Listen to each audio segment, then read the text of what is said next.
ശബരിമലയിലേക്ക് കെട്ടും കെട്ടിപ്പോകുന്ന കറുപ്പ് വസ്ത്രധാരികളിൽ 99.9999% ആളുകളും കള്ളച്ചാമിമാരാണ്.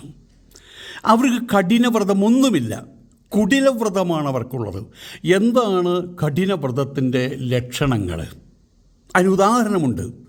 മക്കയിലേക്ക് ഹജ്ജിന് പോകുന്ന മുസൽമാനെ നോക്കിയാൽ മതി, അവരുടെ ജീവിതചര്യ നോക്കിയാൽ മതി. അത് തന്നെയാണ് വേദവേദാന്തങ്ങളിലും നമ്മളോട് ആദേശമായിട്ട് ആചാര്യന്മാർ പറയുന്നത്. അതെന്തൊക്കെയാണെന്നല്ലേ കേൾക്കാം.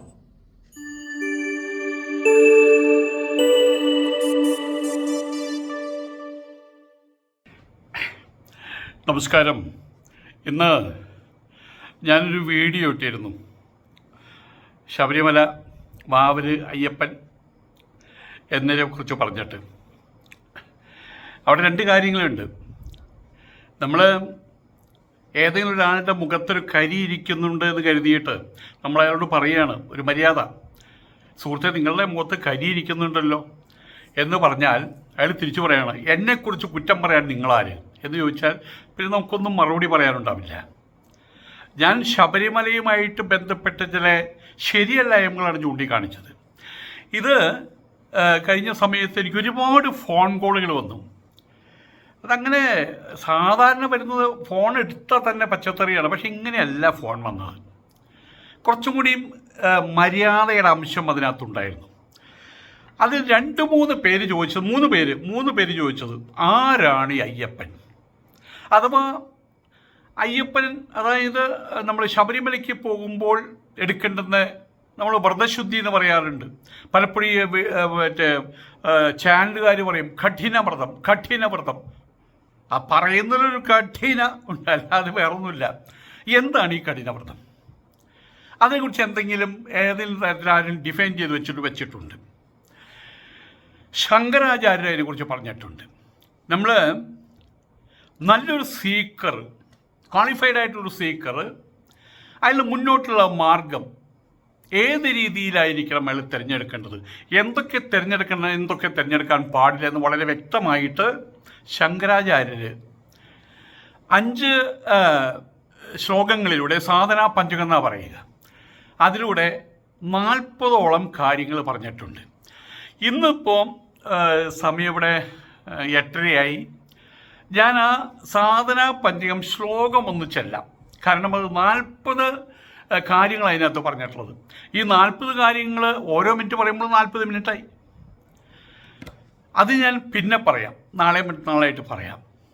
തൽക്കാലം ഇങ്ങനൊരു കാര്യമുണ്ട് എന്ന് ഞാൻ എന്നോട് ചോദിച്ചവരെ അറിയിക്കുകയാണ്. അവരെ മാത്രമാണ് അറിയിക്കുന്നത്. മറ്റുള്ളവരിപ്പോൾ ഇത് കേട്ടില്ലെങ്കിൽ എനിക്ക് വിഷമമില്ല, അവർക്ക് എത്രത്തോളം ഉപകാരം ഉണ്ടാവുമെന്ന് എനിക്കറിയില്ല. പക്ഷേ പലപ്പോഴും മുസ്ലിങ്ങളായിട്ടുള്ള ആളുകൾക്ക് ഞാൻ ഒരിക്കൽ ഇങ്ങനൊരു സംഭവം, ഒരു സ്വകാര്യ സദസ്സ്, അതൊരു വിവാഹവുമായിട്ട് ബന്ധപ്പെട്ടതിൻ്റെ തലേ ദിവസമായിരുന്നു. ആയതുകൊണ്ട് തന്നെ ആ സദസ്സിനകത്ത് പ്രത്യേകിച്ച് ഇങ്ങനെ ഒരു സ്വാമി അവിടെ വരുന്നുണ്ട്, അവിടെ താമസിക്കേണ്ട ആൾക്കാർ വന്ന് ഒരു 10, 40, 45 ആൾക്കാർ അവിടെ ഉണ്ടായി. അപ്പോൾ അവരും ചോദിച്ചൊരു കാര്യമാണ്, ഇങ്ങനെ ഈ ക്ഷേത്രത്തിൽ പോകുന്നു, ശബരിമലയിൽ പോകുന്നു, ഇങ്ങനെ പലയിടത്തും ഈ തീർത്ഥയാത്രകൾക്ക് പോകുന്നു, ഇതിലൊന്നൊരു ചിട്ടവട്ടമില്ലേ സ്വാമിജി എന്നാണ് ചോദിച്ചത്. അന്ന് അവർക്ക് ചൊല്ലിക്കൊടുത്ത മന്ത്രവും ഇത് തന്നെയാണ്. അത് വിശദീകരിച്ചു. 1-2 മണിക്കൂർ എടുത്ത് വിശദീകരിച്ചു. ഉച്ചയ്ക്ക് ഊണയ്ക്കും കഴിച്ച് വീണ്ടും വിശദീകരിച്ചു. അങ്ങനെയാണ് 2 മണിക്കൂർ തികച്ചത്. അവർക്ക് ഇത് കേട്ട സമയത്ത് ഇത് ഞങ്ങളുടെ വിശുദ്ധ ഖുറാനിൽ ഇത്തരം കാര്യങ്ങൾ പറഞ്ഞിട്ടുണ്ടല്ലോ എന്ന് അവരെന്നോട് പറയണ്ടായി. എനിവേ ഞാനത് ചെല്ലാം. വേദോ നിത്യമധീയതാം തതുദിതം കർമ്മസ്വനുഷ്ഠീയതാം തേനേശസ്യ വിധീയതാം അപചിതിക്കാമേ മതിസ്ത്യജ്യതാം പാപൗഖ പരിദൂയതാം ഭവസുഖേ ദോഷോനുസന്ധീയതാം ആത്മേച്ഛാവ്യവസീയതാം നിജഗൃഹാത് തൂർണം വിനിർഗമ്യതാം സംഗസ്സുവിധീയതാം ഭഗവതോ ഭക്തിർദൃഢാധീയതാം ശാന്ത്യാദിഃ പരിചീയതാം ദൃഢതരം കർമാശു സന്ധ്യജ്യതാം സദ്വിദ്വാനുപസർപ്യതാം പ്രതിദിനം തത്പാദുകേ സേവ്യതാം ബ്രഹ്മൈകാക്ഷരമർത്യതാം ശ്രുതിശിരോ വാക്യം സമാകർണ്യതാം വാക്യാർത്ഥശ്ച വിചാര്യതാം ശ്രുതിശിരഃ പക്ഷഃ സമാശ്രീയതാം ദുസ്തർക്കാസു വിരമ്യതാം ശ്രുതിമതസ്തർക്കോനുസന്ധീയതാം ബ്രഹ്മൈവാസ്മി വിഭാവ്യതാം മഹരഹർഗർവ പരിത്യജ്യതാം ദേഹേഹം അതിരുജ്യതാം ബുധജനൈഃ വാദഃ പരിത്യജ്യതാം ക്ഷുദ്വ്യാധിശ്ച ചികിത്സ്യതാം പ്രതിദിനം ഭിക്ഷൗഷധം ഭുജ്യതാം സ്വാധ്വന്നം ന ദുയാച്യതാം വിധിവശാത് പ്രാപ്തേന സന്തുഷ്യതാം ശീതോഷ്ണാദിവിഷഹ്യതാം ന ദുവൃതാ വാക്യം സമുച്ചാര്യതാം ഔദാസീന്യമഭീപ്സ്യതാം ജനകൃപാ നൈഷ്ഠുര്യമുത്സൃജ്യതാം ഏകാന്തേ സുഖമാസ്യതാം പരതരേ ഛേദസമാധീയതാം പൂർണ്ണാത്മാസു സമീക്ഷ്യതാം ജഗതിദം തദ്ബാധിതം ദൃശ്യതാം പ്രാകർമ്മ പ്രവിനാപ്യതാം ചിതിബലാനാപ്യുത്തരേ സൃഷ്യതാം പ്രാരബ്ധം ത്യുഹ ഭുജ്യതാം മദപര ബ്രഹ്മാത്മനാസ്തീയതാം. ഇതിൽ 5 ശ്ലോകങ്ങളാണ് സാധന പഞ്ചകം എന്ന പേര്. ശങ്കരാചാര്യ വിരചിതം എന്നാണ് വെപ്പ്. ഇതിൻ്റെ അർത്ഥം പറയാൻ തുടങ്ങിക്കഴിഞ്ഞാൽ ഇടയ്ക്ക് വെച്ച് നിർത്തേണ്ടി വരും. എങ്കിലും ചില ഭാഗങ്ങൾ അറിവിലേക്കായിട്ട് ഇതെന്താണ് ഇതിൻ്റെ ഏകദേശ രൂപം അറിയിക്കാൻ വേണ്ടിയിട്ട് വേദോ നിത്യമധീയതാം. നിങ്ങൾക്ക് ഏകദേശം നിങ്ങൾക്ക് അർത്ഥം മനസ്സിലായിട്ടോ? വേദം നിത്യം, നമ്മൾ വേദശാസ്ത്രം അഥവാ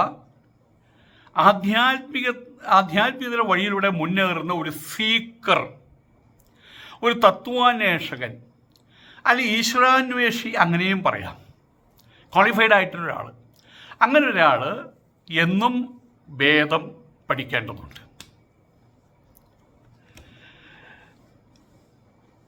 ഏത് ദിവസവും അവരവരുടെ വേദം, ഖുറാനാണെങ്കിൽ ഖുറാൻ ഒരു പേജെങ്കിലും, ഒരു അധ്യായമെങ്കിലും, അല്ലെങ്കിൽ പകുതി അധ്യായമെങ്കിലും, അല്ലെങ്കിൽ കാൽഭാഗമെങ്കിലും, അതല്ലെങ്കിൽ ഒരു ശ്ലോകമെങ്കിലും, അങ്ങനെയാണ് പറഞ്ഞിട്ടുള്ളത്. നമുക്ക് ചിലപ്പോൾ സമയം കിട്ടിയെന്ന് വരില്ല. എല്ലാവരും വിദ്യാർത്ഥികളല്ലല്ലോ, എല്ലാവരും ഇത് മുങ്ങിക്കഴിയുന്നവരല്ലല്ലോ. എങ്കിലും മറക്കരുത്, ഒരു ശ്ലോകമെങ്കിലും. ഗീതയിൽ 700 ശ്ലോകമുണ്ടെന്നും 701 ശ്ലോകമാണെന്നും പറയപ്പെടുന്നു. പക്ഷേ 700 ശ്ലോകം എന്നാണ് ശങ്കരാചാര്യ പറഞ്ഞ് നമ്മളത് അംഗീകരിക്കുന്നു. ആ 700 ശ്ലോകത്തിൽ ഏതെങ്കിലും ഒരു ശ്ലോകം എങ്കിലും നമ്മൾ ദിവസം ഒരു പ്രാവശ്യമെങ്കിലും ഉരുവിടണം, അത്രയേ ഉള്ളൂ. എന്നിട്ടോ അതിൽ പറയുന്ന കർമ്മങ്ങൾ എങ്ങനെയൊക്കെ നമുക്ക് അനുഷ്ഠിക്കാമോ അവിടെയും നമ്മൾ തന്നെ റെസ്ട്രിക്ഷൻ വെക്കണം. എന്നെക്കൊണ്ട് അത് കഴിയില്ല, ജോലിക്കാരാണ്. രാത്രി ഷിഫ്റ്റ് കഴിഞ്ഞ് 3 മണിക്ക് 4 മണിക്ക് 5 മണിക്ക് വീട്ടിൽ വന്നിട്ട് പിന്നെ വേദം ഉരുവിടാൻ ചിലപ്പോൾ പറ്റിയെന്ന് വരില്ല. അതുമായിട്ട് ബന്ധപ്പെട്ട ചില കർമ്മങ്ങൾ ചെയ്യാൻ പറ്റിയെന്ന് വരില്ല. കാലത്ത് എഴുന്നേറ്റ് തേവാരവും കുളിയും പറ്റിയെന്ന് വരില്ല. അപ്പം നമുക്ക് കഴിയാവുന്ന രീതിയിൽ എന്നായിരിക്കണം അതിനെക്കുറിച്ച് നമ്മൾ പറയുമ്പോൾ പറയേണ്ടത്. തേനേശസ്യ വിധീയതാം അപജിതി കാമ്യേ മതിസ്ത്യജ്യതാം. ഈ പറഞ്ഞ കർമ്മങ്ങൾ കൊണ്ട്, ഇതൊരു മോക്ഷവസ്തുവിന് കൊടുക്കുന്ന ഉപദേശങ്ങളല്ല കേട്ടോ, സാധകന് കൊടുക്കുന്ന ഉപദേശങ്ങളാണ്. അതാണ് സാധനാ പഞ്ചകം. അതിൽ പറയുന്ന കർമ്മങ്ങൾ എന്താണോ, അതിൽ പറയാത്ത കർമ്മങ്ങൾ അവിടെ നമ്മൾ തിരിഞ്ഞു നോക്കരുത്. അതിൽ പറയുന്ന കർമ്മങ്ങൾ, ശാസ്ത്രത്തിൽ പറയുന്ന കർമ്മങ്ങളിലൂടെ ഈശ്വരാർച്ചന നടത്തുക. അതുപോലെ തന്നെ കാമ്യമായിട്ടുള്ള വസ്തുക്കളോടുള്ള ഭയാനകമായിട്ടുള്ള സ്പൃഹ, ഒരുതരം ഇൻസാഷ്യബിൾ ടേസ്റ്റ്, എനിക്ക് അത് വേണം, എനിക്കിത് വേണം, പലപ്പോഴും നമുക്ക് കഴിയാത്ത കാര്യമായിരിക്കും. ഒളിമ്പിക്കിൽ ഒരു സ്വർണ്ണ മെഡൽ വേണം എന്ന് പറഞ്ഞാൽ എനിക്ക് പറ്റുമോ? 100 കിലോ ഭാരം എടുത്തുകൊണ്ട് എനിക്ക് ഓടാൻ പറ്റൂ? അല്ലെങ്കിൽ പിന്നെ അതിനൊരു പ്രായമൊക്കെ ഉണ്ടായിരുന്നു. അപ്പം നമുക്ക് കഴിയാവുന്ന കാര്യത്തെക്കുറിച്ച് ചിന്തിക്കുന്നു, കഴിയാത്ത കാര്യത്തെക്കുറിച്ച് ചിന്തിക്കുന്നതിനാണ് കൊതി എന്ന് പറയുക, ആർത്തി എന്ന് പറയുക, ദുരാഗ്രഹം എന്ന് പറയുക. അത് കളയുക. പാപം ദൂരെ വെടിയുക. പാപം എന്ന് പറയുന്നതിന് വലിയ ഡെഫിനിഷൻസ് കൊടുത്തിട്ടുണ്ട്. തൻ്റേതായിട്ടുള്ള പ്രവൃത്തികൾ ഈ ലോകത്തിൽ ആർക്കെങ്കിലും ദ്രോഹതരമായിട്ട് ഭവിക്കുന്നുണ്ടെങ്കിൽ അതിനെയാണ് കറകളഞ്ഞ പാപം എന്ന് പറയുക. ചില ആൾക്കാർക്ക് സ്വഭാവമുണ്ട്, ഇങ്ങനെ വർത്തമാനം പറഞ്ഞുകൊണ്ടിരിക്കുന്ന സമയത്ത് ചില സ്ത്രീകൾ കണ്ടില്ലേ, വർത്തമാനം പറയുമ്പോൾ അടുത്ത മരത്തുമ്പോൾ ചാരിയെന്ന് അതിൻ്റെ പൂവ് ഓരോന്ന് പൊട്ടിച്ചിട്ട് അതിൻ്റെ ഓരോ അതുള്ള ഇങ്ങനെ കളഞ്ഞുകൊണ്ടിരിക്കുന്നൊരു വർത്തമാനം പറയും. ഓ അത് ഞാൻ അങ്ങനെയാണ്, ഞാൻ എന്താ ചെയ്യുക? അപ്പോഴേക്കും അവരെ പൂ പൊട്ടിച്ച് കളഞ്ഞുകൊണ്ടിരിക്കുക. ആ പൂവൊക്കെയും പൊട്ടിച്ച് കളഞ്ഞാൽ അവർ രണ്ടുപേരും വർത്തമാനം പറഞ്ഞാൽ പോകും. അതും പാപമാണ്. അത് ആ പൂവിനോട് ചെയ്യുന്ന പാപമാണ്. ഒരു പൂവ് വിടർന്ന് വരണമെങ്കിൽ അതിൻ്റെ ഞാനൊരു ശാസ്ത്രത്തിൽ വായിച്ചില്ല, അമേരിക്കൻ ശാസ്ത്രത്തിൽ, ഒരു പൂവ് വിടർന്ന് വരണമെങ്കിൽ, അതായത് മരത്തിൻ്റെ നിറം പച്ച, പൂവിൻ്റെ നിറം ആലോചിച്ച് നോക്കണം. അതിൻ്റെ തണ്ടിൻ്റെ നിറം വരെ പച്ചയാണ്, പക്ഷേ പൂവിൻ്റെ നിറം ചുവപ്പ്. അതെങ്ങനെ സംഭവിക്കുന്നു അതിനെക്കുറിച്ച് ഇപ്പോൾ അതല്ലല്ലോ നമ്മുടെ ക്ലാസ്. അപ്പം അതിനെ വെറുതെ പൊട്ടിച്ച് കളയുക. ചില ആൾക്കാർ ചാക്ക് കണക്കിന് പൂ എടുത്തിട്ടാണ് പൂ മൂടൽ ചടങ്ങ്. എന്നിട്ട് ഈ കല്ലിൻ്റെ മുകളിൽ കൊണ്ട് മൂടും. ഈ പൂവ് മൂടി ഒരു 1.5 മണിക്കൂർ കഴിയുമ്പോൾ പൂവെടുക്കുമ്പോൾ പൂവിനകത്ത് ഉള്ളിൽ ചൂടാണ്. അപ്പം ശരിക്കും ദൈവത്തിൻ്റെ മേലെ കൊണ്ട് ചൊരിയുന്നത് ഒരു ആഭാസത്തരമല്ലേ? ദൈവത്തിനെ കളിയാക്കല്ലേ, വേദനിപ്പിക്കല്ലേ ചെയ്യുന്ന? അപ്പോൾ ഈശ്വര പൂജ, പാപങ്ങളായിട്ടുള്ള കാര്യങ്ങൾ ദൂരെ പിടിയുക. നമ്മുടെ വീട്ടിനകത്തൊരു പശു വന്ന് കയറി, പശുവിനെ നല്ല കല്ലെടുത്ത് നല്ല ഉന്നം നോക്കി ഇവിടെ തന്നെ എറിഞ്ഞു, കൊണ്ടു. ഭയങ്കര സന്തോഷമായി. എന്തുകൊണ്ടാണ് പശു വീടിനകത്ത് കയറിയത്? നമ്മൾ പാപം ചെയ്തുകൊണ്ട്. എന്താ, ഇവിടെ പശുക്കളുണ്ട്, നമ്മുടെ വീടിനകത്ത് കൃഷിയുണ്ട്, വേലി കെട്ടണോ കെട്ടണ്ടേ? അപ്പം നമ്മളതിന് വിശദമായിട്ട് പറയുന്നില്ല. പാപം ദൂരെ വെടിയുക. എന്താണ് പാപം എന്ന് ഏറ്റവും കൂടുതൽ നമുക്ക് തോന്നുന്നത്? ഓ അങ്ങനെയൊന്നും ചെയ്യാൻ പാടില്ല കേട്ടോ എന്ന് നമുക്ക് തോന്നിയ കാര്യങ്ങളെങ്കിലും ചെയ്യാതിരിക്കുക. സംസാര സുഖത്തിൻ്റെ ദോഷം തുടരെ ചിന്തിച്ചുകൊണ്ടിരിക്കുക. ഈ സംസാര സുഖത്തിൻ്റെ ദോഷങ്ങൾ നമുക്ക് എന്തുണ്ടെങ്കിലും ഒരു സുപ്രഭാതത്തിൽ ആശുപത്രിയിൽ പോകുമ്പോൾ ആശുപത്രിയിൽ ചെന്ന ഉടനെ തന്നെ അവർ പ്രഷർ ചെക്ക് ചെയ്യും, ഷുഗർ ചെക്ക് ചെയ്യും. അപ്പോൾ അവർ വളരെ ഡോക്ടർ പറയും ഷുഗർ ഉണ്ട് കേട്ടോ പറയും. അങ്ങനെ എത്രയാണ് പറയുന്നത്, ഷുഗർ ഉണ്ട് കേട്ടോ. പക്ഷേ അതിൻ്റെ ഫൈനൽ ഔട്ട്കം എന്താ അറിയോ? ജീവിതം പോയി എന്നാണ് അർത്ഥം. എന്തുകൊണ്ടാണ് ഈ ഷുഗർ വരുന്നത്? ഷുഗർ കഴിച്ചതുകൊണ്ട്. എന്തുകൊണ്ടാണ് ഷുഗർ കഴിക്കുന്നത്? അതിൻ്റെ ഒരു രസം, മധുരം. അതിൻ്റെ കോൺസിക്വൻസ് എന്താ അത് മനസ്സിലാക്കാൻ ഇഷ്ടപ്പെടുന്നില്ല. പലരും പറയും, മഹാത്മാജി കൃത്യമായിട്ട് പറഞ്ഞല്ലോ, ഞാനീ പറയുന്നത് ആധ്യാത്മികതയുടെ അഗാധ തലങ്ങളിലേക്ക് കയറിപ്പോയിട്ടല്ല സംസാരിക്കുന്നത്. അങ്ങനെ ശങ്കരഭാഷയും സംസാരിക്കാം, അങ്ങനെ ഞാൻ 365 ദിവസം വേണം അതൊക്കെയും ഇതാക്കാൻ വേണ്ടി. ഇപ്പോൾ സാധാരണ ഒരു ഉദാഹരണങ്ങൾ ഞാൻ പറയുന്നത് മാത്രം. ഗാന്ധിജി പറഞ്ഞിട്ടുണ്ട്, സംസാര സുഖത്തിൻ്റെ വലിയൊരു കാര്യം പഞ്ചസാര തീറ്റിയാണ്.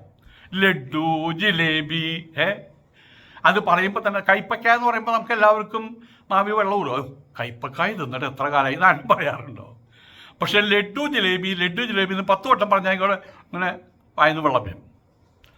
പക്ഷെ അതിൻ്റെ അപകടം, അതൊരു സ്ലോ പോയ്സണിങ് ആണ്, വൈറ്റ് പോയ്സൺ ആണെന്നാണ് പറഞ്ഞത്. നമ്മൾ ആരെങ്കിലും ചിന്തിക്കുന്നുണ്ടോ? അങ്ങനെ സംസാരത്തിൻ്റെ വിവിധങ്ങളായിട്ടുള്ള സുഖങ്ങൾ, ആ സുഖങ്ങൾ അനുഭവിക്കുമ്പോൾ വരുന്ന ദോഷങ്ങൾ, വീടിനകത്ത് കിടന്നോടത്തുനിന്ന് എനിക്കില്ല, ആലസ്യം, അയാളുടെ ഗതി എന്തായിരിക്കും?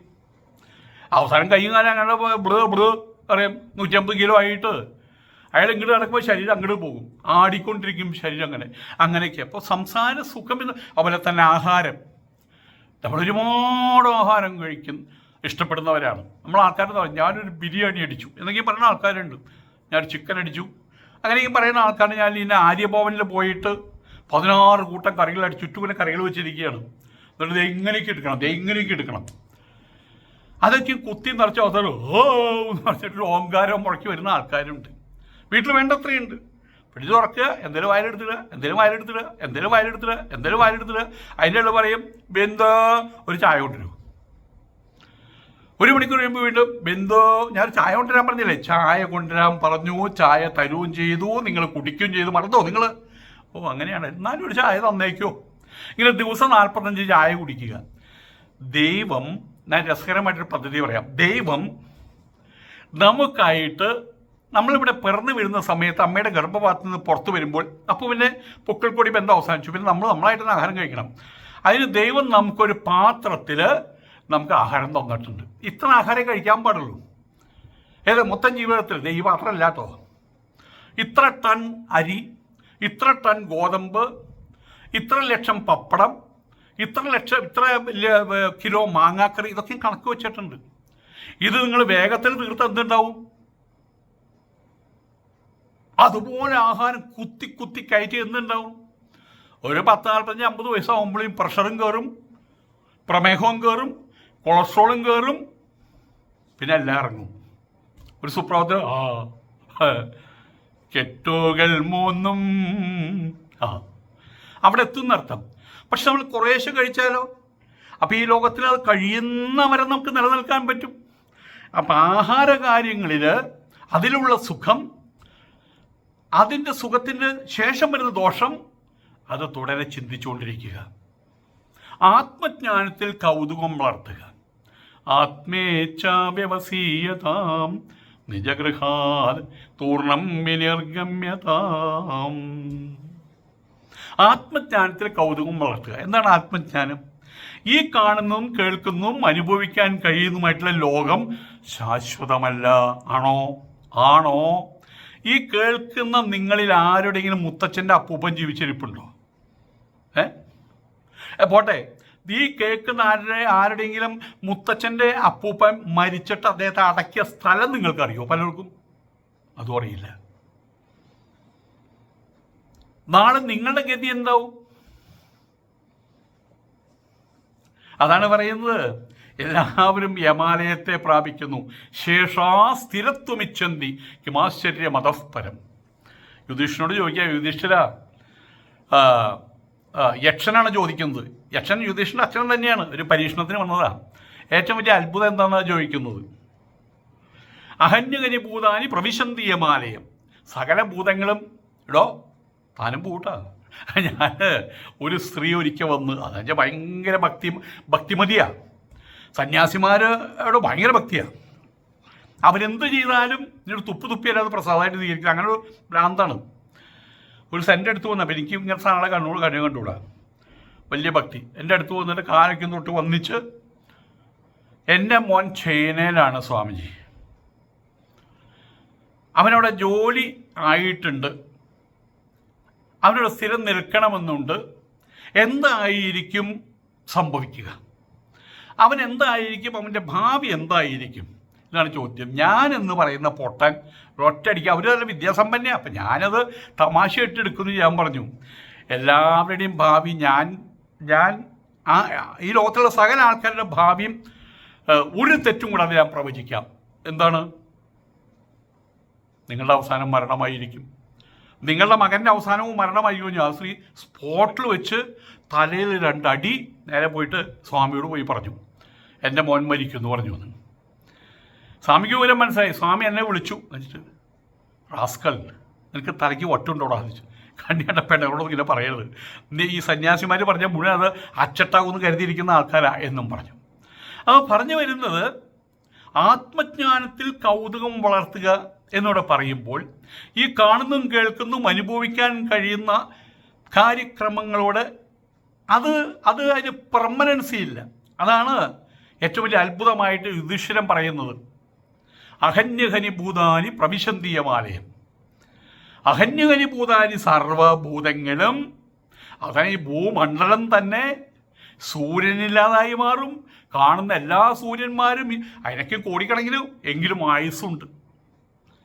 യം ബ്രഹ്മ വരുണേന്ദ്ര രുദ്ര മരുതക സ്തുന്വന്തി ദിവ്യൈസ്തവൈഹി.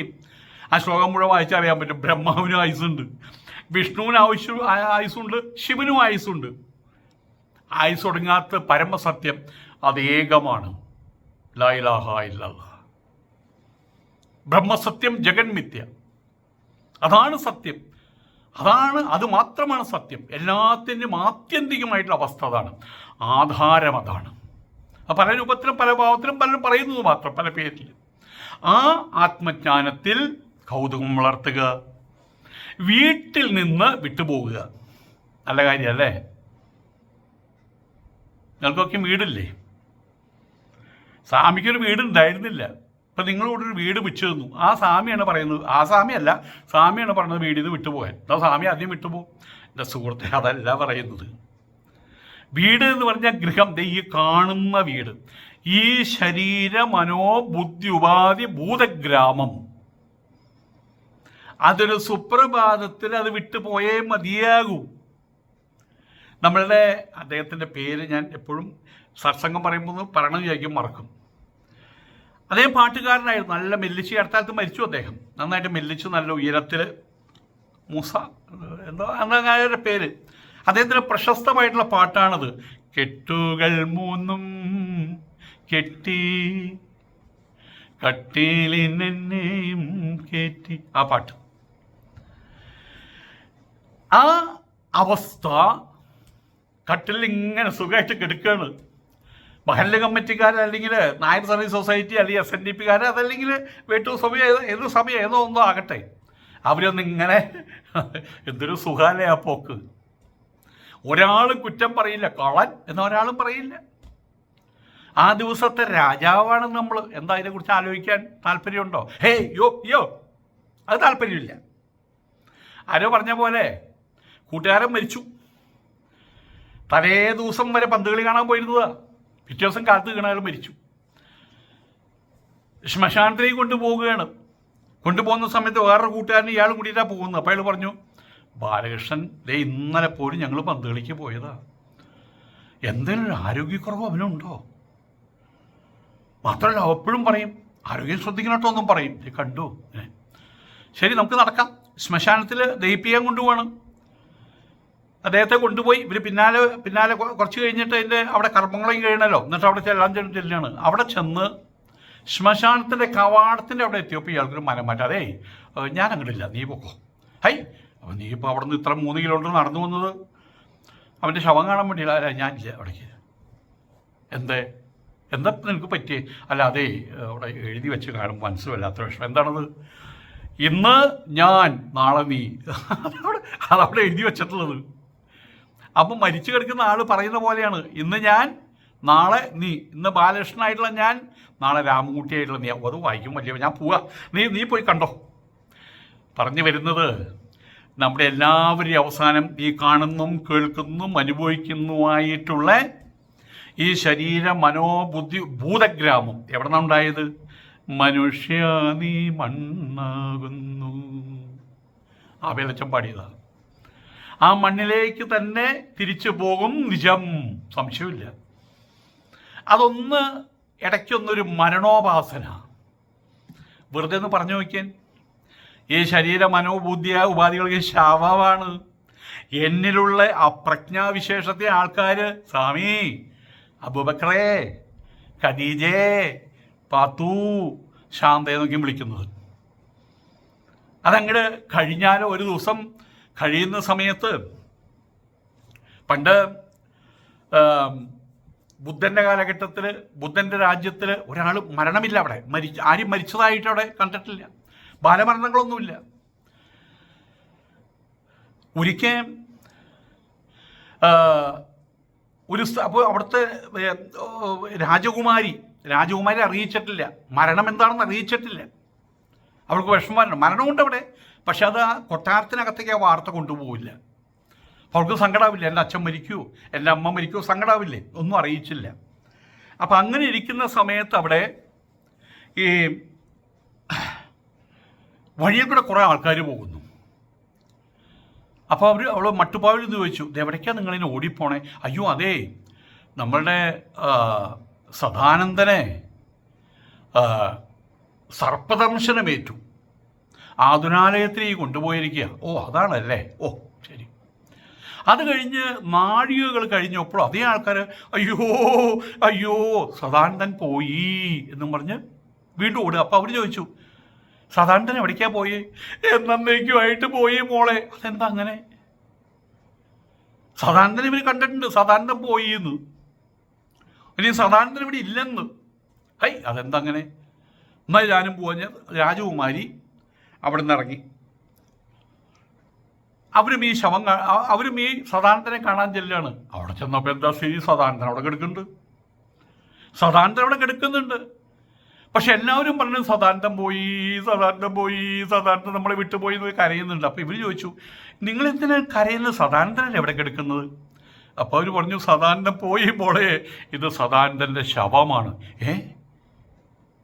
അപ്പം ഇതിനെയല്ലേ നമ്മൾ സദാനന്ദൻ എന്ന് വിളിച്ചത്? ഇപ്പോൾ സദാനന്ദൻ്റെ ശവോ? അപ്പോൾ സദാനന്ദൻ എവിടെ? ഇങ്ങനെ ചിന്തിച്ചുകൊണ്ടിരുന്നു ആ രാജകുമാരി. ഉത്തരം കിട്ടിയോന്ന് എനിക്കറിയില്ല. ഇതുപോലെ നമ്മളും ചിന്തിക്കണം, വെറുതെ ചിന്തിക്കണം. നമ്മൾ പാട്ടുകാരായിരിക്കും, സിനിമയിൽ അഭിനയിക്കുന്നവരായിരിക്കും, ഗാനമേളക്കാരായിരിക്കും, പന്ത് കളിക്കാരായിരിക്കും, എന്താണെങ്കിൽ പോലും മറഡോണ എവിടെ, പെലെ എവിടെ? എല്ലാവരും സുപ്രഭാതത്തിൽ എന്തായി തീരും, അതിനെക്കുറിച്ച് നമ്മളൊന്ന് ചിന്തിക്കുക. എന്ന് വെച്ച് നാളെ പോയിട്ട് കുഴിയൊക്കെയും വെട്ടി സിമെൻറ്റൊക്കെ ഇട്ട് എന്നെ ഇതിനകത്ത് കൊണ്ട് അടക്കണം, അതിനൊന്നും ആവശ്യമൊന്നുമില്ല. എവിടെ പോകണമെങ്കിൽ എവിടെ വേണം വീഴട്ടെ. ഞാനിവിടെ എൻ്റെ ആൾക്കാരോട് പറഞ്ഞിട്ടുണ്ട്, കുറച്ച് അഹങ്കാരത്തോടുകൂടി അഭിമാനത്തോടുകൂടി പറയുകയാണ്, ഞാൻ ചത്താൽ ഇവിടെ ഏകദേശം ഒരു 1/2 കിലോമീറ്റർ 3/4 കിലോമീറ്റർ അപ്പുറത്താണ് ശവക്കോട്ടയുള്ളത്. അവിടെ കൊണ്ട് കുഴി കൂട്ടി അതിനകത്ത് ഇട്ടേക്കുക. ഒരു കർമ്മവും ചെയ്യേണ്ട, ഒരു വിളക്കും കൊളുത്തേണ്ട, ഒന്നും വേണ്ട. എൻ്റെ ഈ വീട് ഞാൻ എഴുതി വയ്ക്കും. അതൊരിക്കൽ പോലും സ്വാമി ബ്രഹ്മാനന്ദ തീർത്ഥ സ്മരണ എന്ന് പറഞ്ഞ് അവിടെ എഴുതി വയ്ക്കണ്ട. അവിടെ അവസാനിക്കണം ഞാൻ. അവിടെ അവസാനിച്ചു ഞാൻ. അപ്പോൾ അവിടെ പറയുന്നത്, ഈ ശരീര മനോബുദ്ധി ഉപാധികളാകുന്ന ഭൂതഗ്രാമം എന്ന വീട്, ഗൃഹം, അതിനോടുള്ള ഒട്ടലിൽ നിന്ന് നമ്മൾ വിട്ടുപോകാനാണ് പറഞ്ഞിട്ടുള്ളത്. സാധനാ പഞ്ചകത്തിലെ ആദ്യത്തെ ഒരു ശ്ലോകമാണ് ചൊല്ലിയത് കേട്ടോ. അതിൽ ഇത്രയും അർത്ഥങ്ങൾ അതിനകത്തുണ്ട്. അപ്പം ഇനി ബാക്കിയെല്ലാം പറഞ്ഞു വരുമ്പോഴേക്കും മണി 12 ആകും. എങ്കിലും എത്ര സമയമെടുത്തിട്ടാണെങ്കിലും ഞാനത് മുഴുവൻ പറയാം. കാരണം ഒരു വാശിയുടെ കൂടിയാണ് പറഞ്ഞത്. ആരാണ് അയ്യപ്പൻ നിങ്ങൾക്ക് പറയാൻ പറ്റൂ? ഒരു അയ്യപ്പനാകാൻ വേണ്ടി വ്രതം നോറ്റിരിക്കുന്ന ആൾ കഠിന വ്രതം എന്ന് പറയും. എന്താണ് ഈ കഠിന വ്രതം നിങ്ങൾക്ക് പറയാൻ പറ്റുമെന്ന് ചോദിച്ചാലുള്ള ഉത്തരമായിട്ട് പറയാമെന്ന് വിചാരിച്ചതാണ്. പക്ഷെ സമയം വൈകിയെന്ന്. ഇപ്പോഴാണ് ഫോൺ കോളൊക്കെ വന്നത്. ഞാൻ വീഡിയോ ഇട്ടതിന് ശേഷം ആ വീഡിയോ വാവര് വെറും കള്ളൻ, അയ്യപ്പൻ പെരും കള്ളൻ എന്നിട്ടത്. അവിടെ നടക്കുന്ന കാര്യങ്ങൾ അവർ നോക്കി കാണുന്നുണ്ടെങ്കിൽ, അങ്ങനെ വൈകൃതാത്മകമായിട്ടുള്ള കാര്യങ്ങൾ ചെയ്യുന്നവർ ശിക്ഷിച്ചില്ലെങ്കിൽ അതിന് കാരണക്കാർ അവർ എന്ന രീതിയിലാണ് ഞാൻ പറഞ്ഞത്. ഏതായാലും ആദ്യത്തെ സാധനാ പഞ്ചകത്തിൽ ആദ്യത്തെ 5 ശ്ലോകങ്ങളാണ്. അതിൽ ഒരു ശ്ലോകം മാത്രമേ ഞാൻ ചൊല്ലിയിട്ടുള്ളൂ. അതിൻ്റെ അർത്ഥമാണ് ഏകദേശ രൂപത്തിൽ പറഞ്ഞിട്ടുള്ളത്. വേദോ നിത്യമധീയതാം തദുദിതം കർമ്മസ്വനുഷ്ഠീയതാം തേനേശസ്യ വിധീയതാം അപചിതി കാമ്യേ മതിസ്ത്യജ്യതാം പാപൗഖപരിദൂയതാം ഭവസുഖേ ദോഷോനുസന്ധീയതാം ആത്മേച്ഛാവ്യവസീയതാം നിജഗൃഹാത് പൂർണ്ണം വിനിർഗമ്യതാം. ഇനി 4 ശ്ലോകം കൂടി ഉണ്ട് കേട്ടോ. മുറിച്ച് അർത്ഥം പറഞ്ഞാൽ വീഡിയോ ഒരെണ്ണം കഴിഞ്ഞാൽ പിന്നെ മറ്റേ എവിടെ കിടക്കണം ആർക്കും അറിയില്ലല്ലോ. അതുകൊണ്ട് എല്ലാം കൂടി പറയാം. ഇവിടെ മകരം 1-ാം തീയതിയാണ് ഇവിടുത്തെ ചൂട്ടി കത്തിക്കുന്ന പരിപാടി. അതിന് മുമ്പ് തന്നെ പറഞ്ഞു തീർക്കണമെന്ന് ആഗ്രഹിക്കുന്നത്. നമുക്കത് അതിന് മുമ്പ് തന്നെ പറഞ്ഞു തീർക്കുകയും ചെയ്യാം. നമസ്കാരം.